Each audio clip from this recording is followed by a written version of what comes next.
Hi, everybody. How you doing? I wanted to pop on live and share a couple of stories with you before the State of the Union tomorrow. I know we're all really looking forward to the State of the Union. Trump to tell us what is the State of the Union.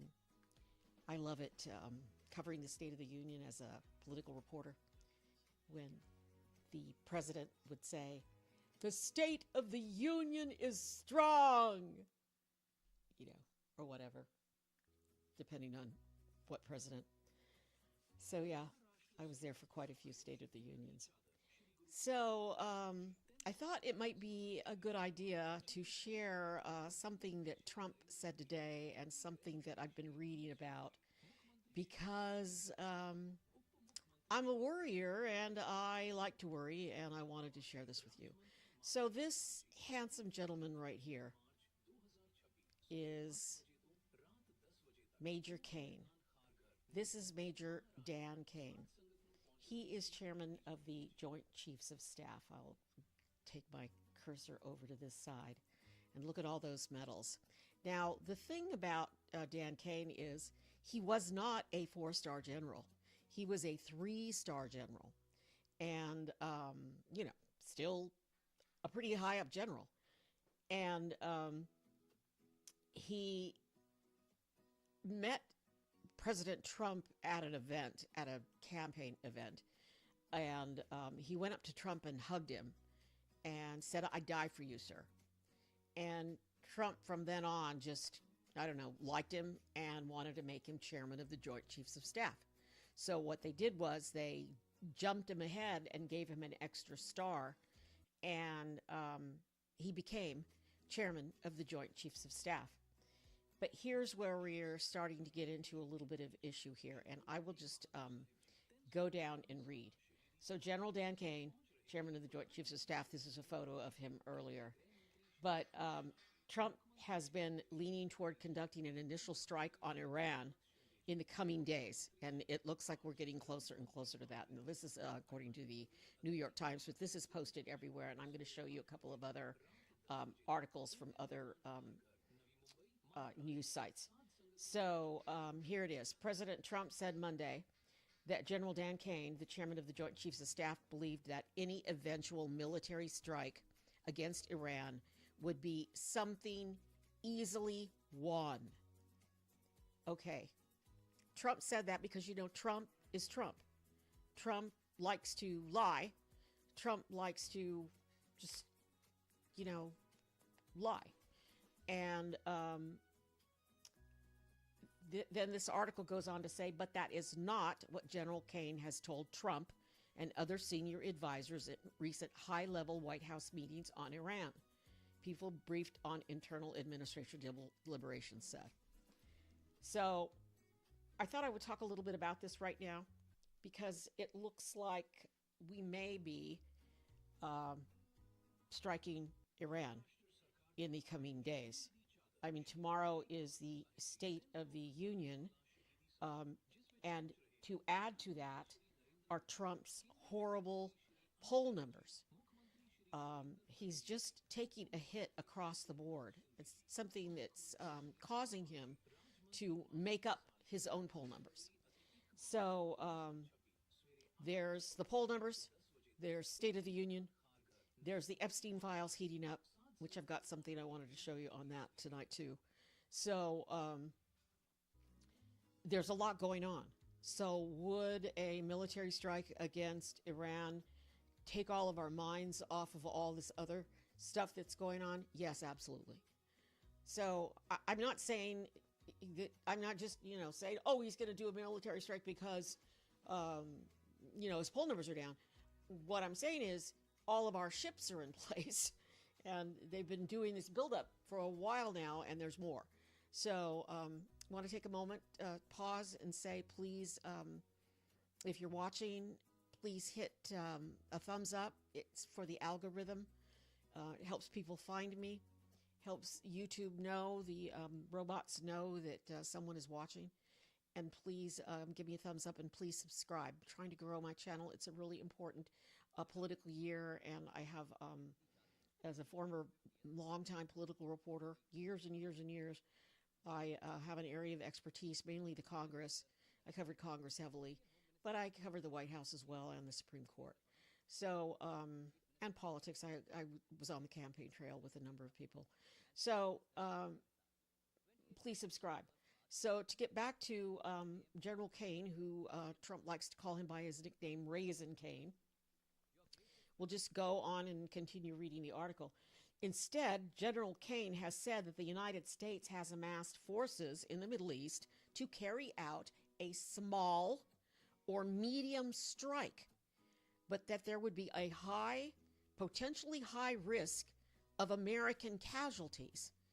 And I'm going to put myself in the middle here for people watching on their phone. Okay, a high risk of American casualties. And such an operation would have a negative effect on U.S. weapon stockpiles. I don't like the way that sounds. General Caine has also underscored that the operations under consideration in Iran would be much more difficult than the successful capture last month of President Nicolas Maduro of Venezuela. The apparent disconnect underscores the balancing act that General Caine, the president's top military advisor, is carrying out, presenting the commander-in-chief with an array of military options along with their potential risks and consequences without giving him his own choice. Now, I don't know. He's chairman of the Joint Chiefs of Staff. Give him your opinion that this would be dumb to do this. And I'm saying that from what I've been reading. So there's and the article goes on and on. So there's Handsome, General Caine. Trump likes to call him Raisin Caine because that was his nickname. Now here's this is Epstein. I'll get to that in a minute. I was reading this about the N-word. Let's go to this. This is The Guardian. Trump, this is just going to this blows my mind. Trump Iran airstrikes decision to be guided by Jared Kushner and Steve Witkoff's advice. Holy crap. Jared Kushner is his son-in-law.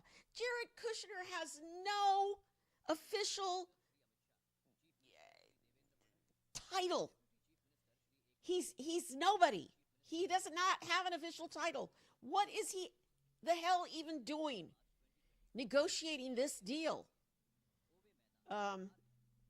Exclusive. Trump's decision will be driven by envoy's judgment on whether Iran is stalling on a nuclear deal. What happened till we blew up all the nuclear weapons? What happened to that? And this was Trump today. And I have sound. I'm not going to play it because he was so scattered. He was so off the wall. And I just want to stay focused on what's going to happen with this war. Yeah, he's going to get Jared Kushner's advice. Jared Kushner wants to build hotels in Gaza and make Gaza the Riviera. People live there. That's other people's land. That's not our land. What the hell? Why is Jared Kushner going to give advice? Anyway, I'll click in. I don't know what I'm going to get when I click in. And this is an exclusive to the Guardian. Donald Trump's decision to order airstrikes against Iran will hinge in part on the judgment of Trump's special envoys, Steve Witkoff and Jared Kushner, about whether Tehran is stalling over a deal to relinquish its capacity, and they're not going to produce nuclear weapons, according to people familiar with the matter. The president has not made a final decision on any strikes as the administration prepares for Iran to send its latest proposal this week. They're not giving up. their quest. But Benjamin Netanyahu wants us to strike. And Jared Kushner most likely wants us to strike because he's got his hotels that he wants to build there. As the administration prepares for Iran to send its latest proposal this week, ahead of what officials have described as a last-ditch round of negotiations scheduled for Thursday in Geneva. So that's what's going on this week. We have State of the Union tomorrow. We have the Clintons giving their deposition on Epstein this week. And then there's this Thursday thing in Geneva. But wouldn't it be just like Trump to be talking to these dudes and they could go ahead and strike? Because that's how he rolls. These talks will be led by Witkoff and Kushner. Holy moly, Batman! Whose assessments on the likelihood of a deal will shape Trump's calculus. Trump's calculus! Trump can barely talk. He was just all over the place today, my friends. There is no deal. If there is no deal, Trump has told advisors he's considering limited strikes to pressure Iran, and failing that, a far larger attack to force regime change. I mean, honestly, I got to take a moment. I've been reading this, and it's like, regime change.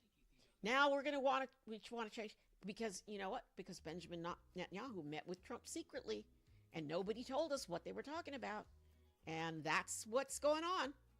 That's what's going on as we deal with all the tariff nightmare, and people hate us.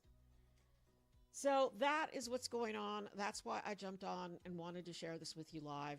Wanted to tell you that I will be doing a live, some sort of a live stream on the president's speech tomorrow. I know that there are many ways you can watch the president's speech. I'm going to put it in vertical form and have me up in the top half and Trump in the bottom half, and I will be fact-checking. I mean, honestly, we could just say this.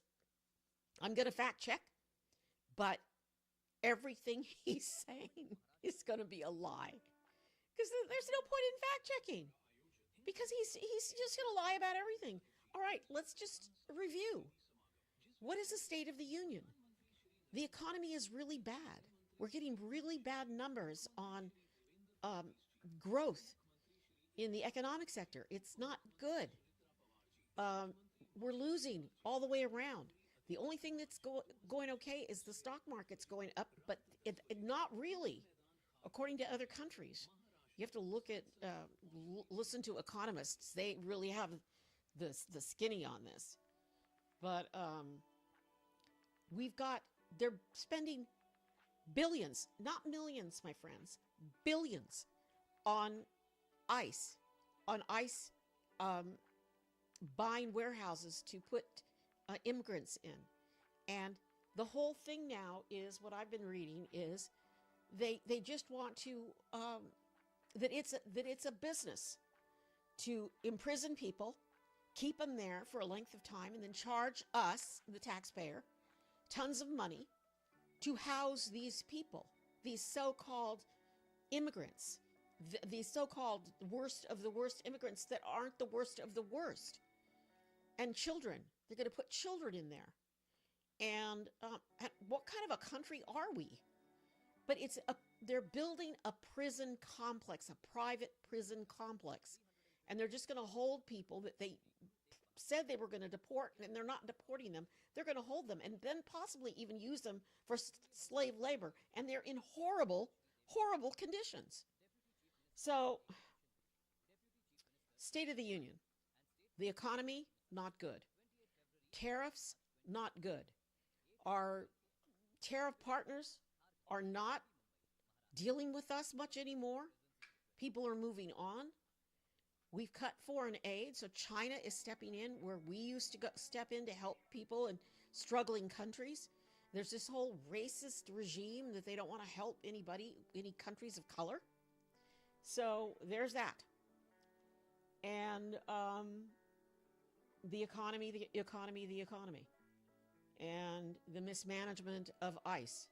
And they better not give them any money. And we're going into, I don't know, weeks now of the shutdown. Because Congress has been on vacation. They've been gone. And they're just coming back. So tomorrow there's going to be, Tuesday, there's going to be a whole bunch of alternate uh, State of the Unions as people boycott Trump. So that'll be interesting to see. And I mean, I'm all for the boycott. If you don't want to be there and you don't believe that you can be there, stand up. Stand up for what you believe in. So I wanted to share that with you. And then I wanted to share another story. And then I wanted to show you, the Epstein files. I watched another, I'm not sure if it was Lev Shalev. I'm not quite sure who it was. But I watched them earlier today talk about this Epstein prison cell. So here's Trump again. Trump refutes report that top general warned against airstrikes. Our top general, my friends, is warning against the airstrikes. And Trump better listen. Here's the story, the live shot I did earlier. ICE whistleblower accuses agency of defective, and broken training amid hiring surge. So we're hiring all of these people, and we're not. I'm not getting any messages, and I'm not seeing that anybody's on. But I'll just tell you that right now. So I don't know why. I don't know what's going on with. I don't know what's going on.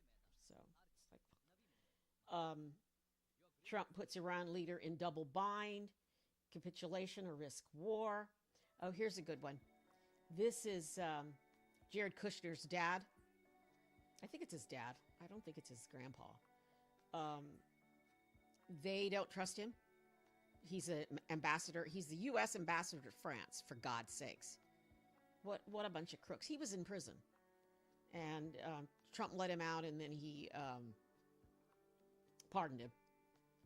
But he's now been barred from government meetings in France because he was doing things that he shouldn't be doing. Survey, most people say that we're worse off than a year ago. And then I was watching Political Punk, and Political Punk was doing quite a lot on this, and I wanted to mention it. This is the whole Tony Gonzalez debacle. And I don't know if you guys have heard that whole story, but he allegedly had an affair with a staff member, and she wound up committing suicide.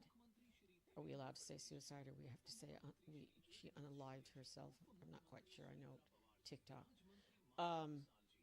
And now several GOP members are urging Gonzalez, who's from Texas, to resign and end his, because he's running for re-election, and end his re-election. So Lauren Boebert's saying it. Yeah, Lauren Boebert and others. And he, he's accused of all kinds of things. And we had the dude that I love from CNN chasing after Speaker Mike Johnson, trying to get Speaker Mike Johnson to comment on this, on Tony Gonzalez. And he said, well, he's being investigated in Texas, so we will wait for that investigation to conclude before we do anything here. And it's like, do you have any backbone at all? Do you have any kind of backbone?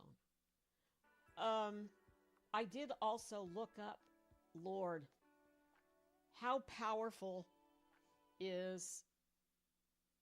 I don't have my regular computer, and my computer is really slow. I did look up Iran's capabilities, and Iran is extremely powerful. Iran has the most, the strongest military in the Middle East. And here's the article. Let's see. Iran maintains one of the largest and most powerful armed forces in the Middle East. Get this.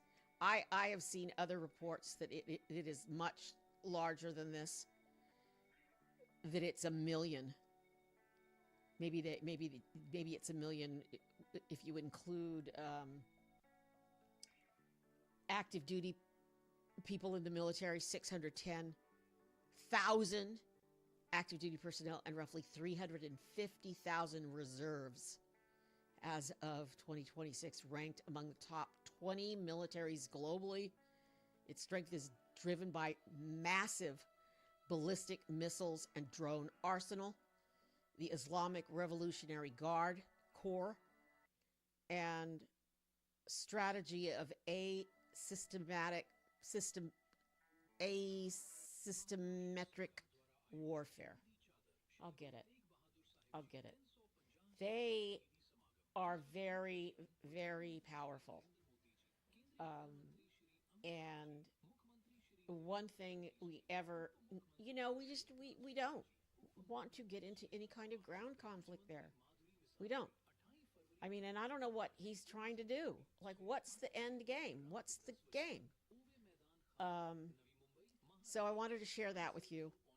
And then the last thing, let's see, Gloria on camera, is this. So these are, I know I actually went through the video of Jeffrey Epstein's cell. Remember the video? It was hours and hours and hours. I mean, it was unbelievable. I went through it all. And there's a large part of it that's missing right about the time that allegedly what happened. And I'll go to display capture. That picture, this picture right here, is the inside of the cell. So we've seen the outside of the cell, but there's actually now a video, and I saw it earlier on. It wasn't Parmas. It was his other partner that's on with him. Very handsome man with big muscles. Anyway, so here's the inside of Jeffrey Epstein's cell. So you see here the bunk beds and the little ladder. And then, I mean, this is it. This is the whole cell. And I am reading this from, it's dated February 1st, 2026, but the video's also out there. The video apparently needs to be edited. The form that it's in, I would have to put it through and edit it. But I'll just read here. Newly released video has offered a rare glimpse inside the prison cell where convicted sex offender and American financier Jeffrey Epstein was held in the days before his death in 2019. The video is part of the material freshly released by the U.S. Department of Justice as part of its disclosure of records connected to the Epstein investigation. The DOJ released more than 3 million pages of documents, 2,000 videos, and 800,000 images in the latest Epstein disclosure. And I mean, that's not even 50% of it. But this picture that came from one of the videos of inside the cell. And the prison cell in the video is from the Metropolitan Correctional Center in New York City. Notably, it is the same cell where Epstein allegedly, did what they say he did. The video shows the interior of Epstein's cell at the federal detention facility where he was being held awaiting trial on sex trafficking charges. His cell was in a special housing unit where he was kept in solitary confinement. The video showed a confined, white painted space with a bed, minimal furnishings. The room had a tiny table that included a toilet and a sink. And I wanted to do a quote here. He left allegedly, okay? Because I'm not sure about, how he passed. I'm not sure at all. You guys? You sure?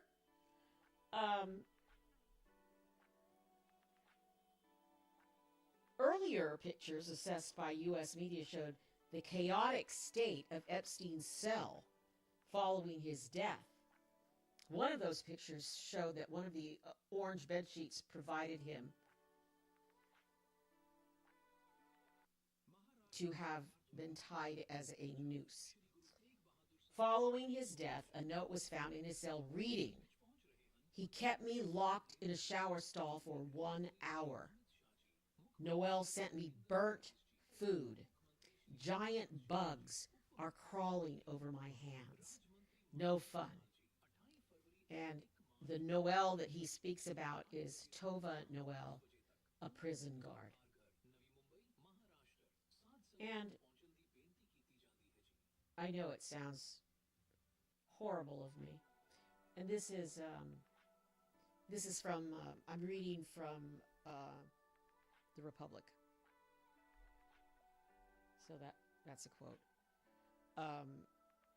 But oh well, you had to be kept in the shower for an hour. Oh well. And I'll just say that let's hope that all the people in the Epstein files meet the same fate. Kept in a tiny cell for what they did to these ladies, these young children. And they were children. And yeah, it's just not right for this administration to continue to cover up what's been happening with these files. We want to see all the files. In England, they're releasing files. So that's what I wanted to talk about. I wanted to share what's going on with display capture with this handsome gentleman who seems to be worried. Oh, there's one other story.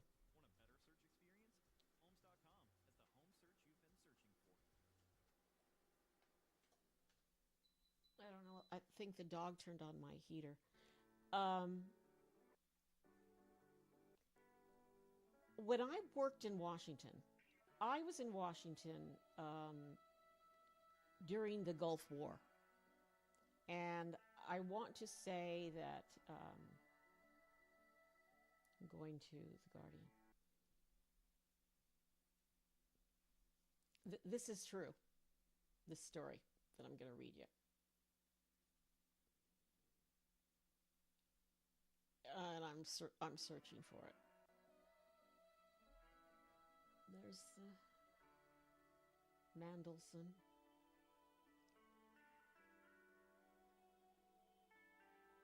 Oh, look at this guy. I wanted to share the pizza story. And I'm not quite sure where it is. But